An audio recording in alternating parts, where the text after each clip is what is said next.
abin tunawa har abada. Sai da dare ta rufe tara waya ta tai dare ya ce yarinya kin kwanta, na ce a ban yi barci ba. Na raci ba zai zo ba, zai zo amma ba yanzu ba. Ko tunani na kike yi, na tare gaskiya cikin kunya.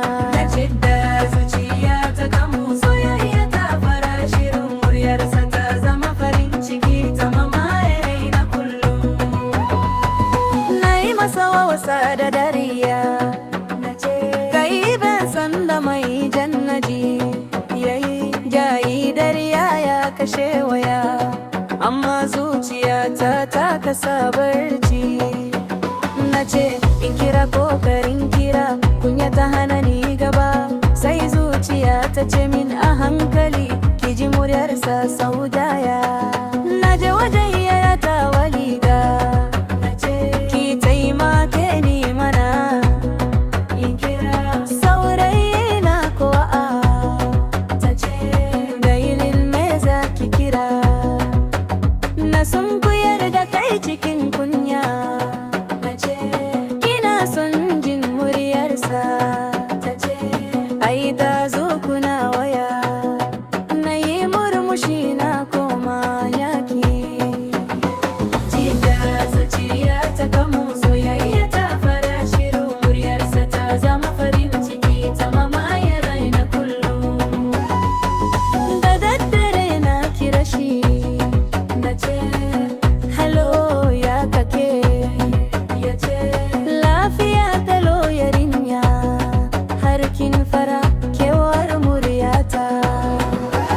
Daga ranar kunya ta gushe muka saba da kiran juna. Asuba zai tashe ni sallah, rana ma ya tuna min ibada.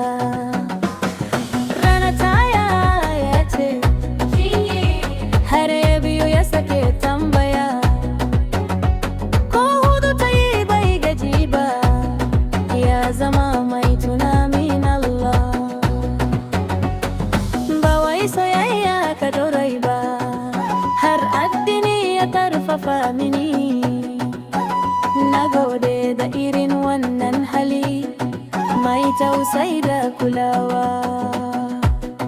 Rana ta zo ya ce da ni in gaishe da mamanku.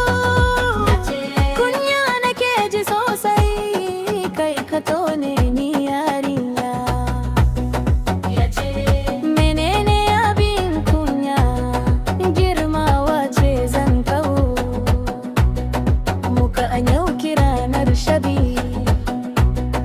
cikin farin ciki da bege. Amma daddara ta riga mu, aiki ya kira shi tafiya ya ce ki min addu'a, ban san dawowa da rai ba. Na ce Allah ya tsare ka, ki ba a hajiya haturi. Da karfe takwas ya bar gida ya tafi cikin dare shiru.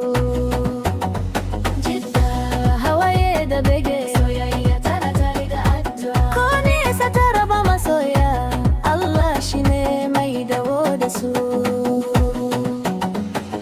Duk mai son gaskiyar so ya gina ta da amana kulawa. Addu'a da haduri su ne ginshe ne